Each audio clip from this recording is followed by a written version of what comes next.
All right, my friends, welcome back to Salt City Counseling. Once again, my name's Scott. I'm a licensed therapist here in the beautiful state of Utah. There's a little bit more casual version of me. I don't think I'm required to dress like a therapist 24/7.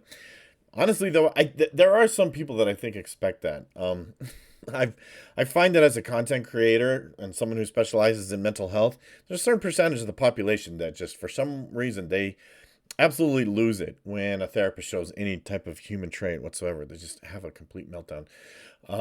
And it's just sort of their expectations, I guess. But in this video, this is an important video to me. This is a very, very important video to me. I hope it's an important video to you. Maybe it is, maybe it isn't. But I'm going to talk about the boy crisis and boys being in crisis. I use that specific terminology to sort of follow in the footsteps of a book that is written called The Boy Crisis. And it's intense. It's kind of an intense thing. Everything that I have found in that book, at least so far, I have to take it in small chunks, frankly. There's always just a lot to digest for me. I just find myself agreeing 100% with what is asserted and proposed in that book as being factual in regards to what is happening with our kids, with our boys. And boys are in crisis. They very much are. And I actually made a TikTok video fairly recently. Maybe some of you have found my channel through my TikTok video, but I made a TikTok video about the issues that certain demographic of males have, that boys, young emerging boys that are trying to merge into being an adult are having. And the video went kind of viral, over 1 million views at this point on TikTok, and a lot of feedback, tons and tons of feedback. For the most part, really positive feedback, supportive feedback, appreciative feedback, but also some, as you can imagine, some really intense feedback. The people who don't like what I have to say on the topic are obviously pretty vicious about it. There are some people who just can't seem to tolerate the idea that this particular demographic or this group of individuals are really struggling and they need help. And that's not to say that other groups don't have struggles. That's not to say that other groups don't need help. But I feel like we're acknowledging the struggles of other groups and other demographics and not this one. Boys continue to dominate the statistics of completed suicide. And troublingly, this is an issue that the mental health community in general, therapists, mental health professionals, are kind of dead silent on. You would think that this would be one of the things that top of the list of concerns to deal with or to confront is the issue of teen boy suicide. And it's not. It's never talked about. It's never, ever, ever talked about. And any time that I bring it up, it's usually met with some resistance. It's usually quickly dismissed, or it's quickly turned into something about girls. And I hear this all the time where they go, well, girls attempt more. And I'm like, I'm not saying girls don't have their struggles. I'm not saying that. But what I'm saying is that this group or this demographic deserves for us to have some conversations to address the issues that they face. And I'm going to maybe stir up just a tad a little bit of controversy here. And that is that I believe that there is, and I believe this very strongly because I've just observed it, frankly, for years and years and years.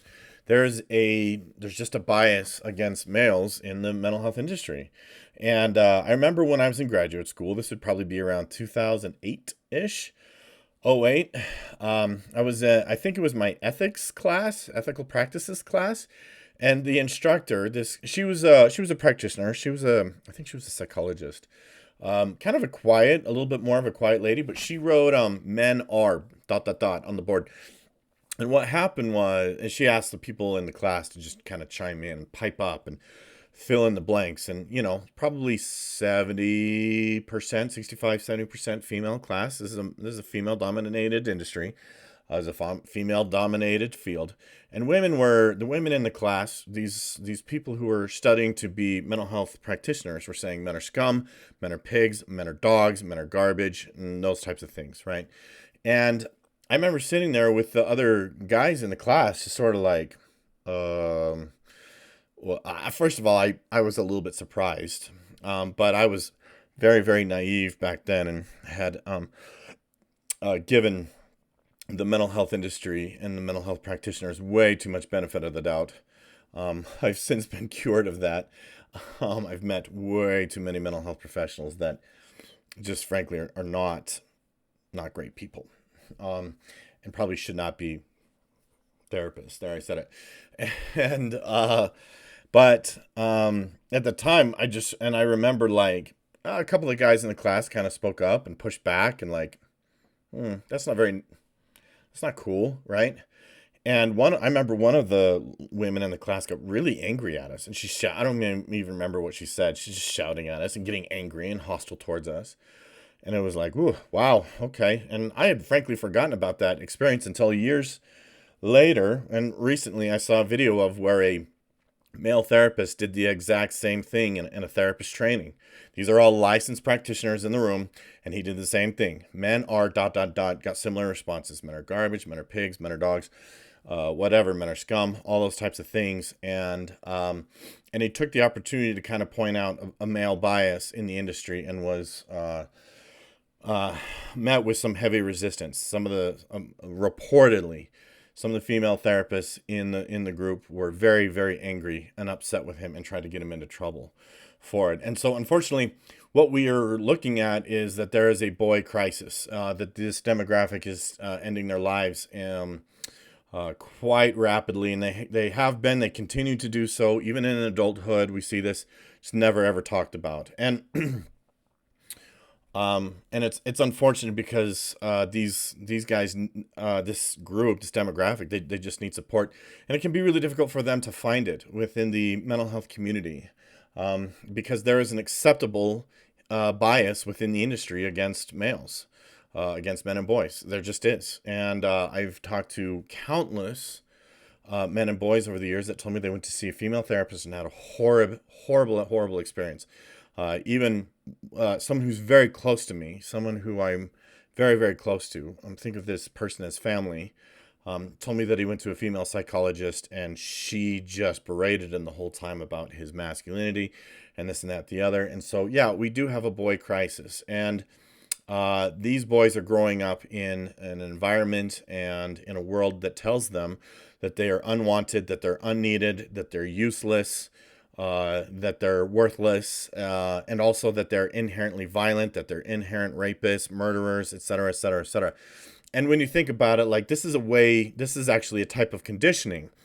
If you don't know what conditioning is, it refers to the mind. We can condition a mind, either good or bad, right? And these days, there's a lot of negative conditioning that goes on, right? I mean, conditioning can be a nice way of saying brainwashed, but it's basically like you are shaping a person.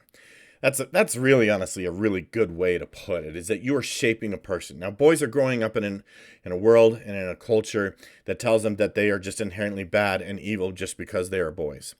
And while I was listening to The Boy Crisis, they were citing this research that they did where surveying men and boys, how many of them, if they could be born again, would choose to be male or female. Overwhelmingly, they said they wish they could be born female. And they also surveyed a bunch of parents. Would you prefer to have girls over boys? Right? And overwhelmingly, parents say, I'd rather have a girl than a boy.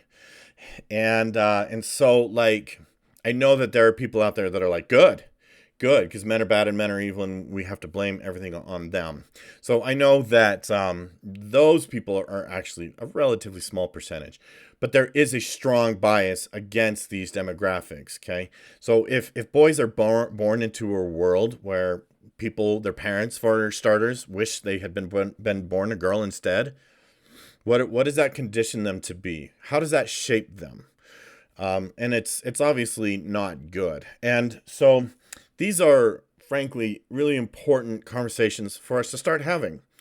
It's an uphill battle right now. Me as a therapist talking about this demographic and the struggles that they're having and the inherent male bias in my field, in my industry, is wildly, I feel like I am wildly an outlier. And when I bring these issues up in circles of other professionals, it is crickets. You could hear a pin drop. Everybody's looking around like, we don't talk about that. It's complete taboo. It's complete taboo. And it's tragic. It's tragic to see the number of men and boys that are taking their lives, and therapists are dead freaking silent about it. It's really troubling. It really bothers me. It's bothered me for years. And it's been difficult for me to speak up and say something just because frankly, it just kind of takes away from my own well-being. And it's difficult for me to retain faith and confidence in my field, in my industry, and amongst the other professionals that I associate with. But here I am, anyways. As long as I'm alive, I'm determined to do what I believe is right. I believe that a man is going to like himself and have self-esteem when he practices integrity. And this is just me being true to myself. Is that the mental health industry is failing this group or this demographic catastrophically so, in many regards. Like the men and boys in general, but especially the teen boys, they are just the mental health industry is failing them catastrophically. So all that being said, one of my long-term goals has been to start up a program called the Young Warrior Project, and it's an experiential support, mentoring, therapy group for boys, and ran by men, supported by men, and helping boys be better men. Now, what I hear from the people who dislike men and boys and want to constantly bombard us with criticism, they often say, be better. So this program really is intended to help boys be better. And so even if you hate men and boys and you want to blame them and you want them to be better, you especially should be going to the link below, and because I started a crowdfunding for the Young Warrior Project. I know it's a little bit of a long shot for me right now, but I'm just trying to follow my heart. So if you want to help me get the Young Warrior Project going, because this is what I believe is what boys need. They need not to sit in a therapy office and not for us to lecture them about their privilege or lecture them about how their masculinity is toxic. They hear all that BS all the time from the media, from social media, from the internet, but instead actually really help them and support them and care about them. Please go to my crowdfunding. The link is in the description below, and help me get there. There are lots of this to come, so please subscribe. Please share. You know what to do. Help me spread the word and help me grow my channel. So thanks for watching. I appreciate you. Appreciate you being here, and I'll see you next one.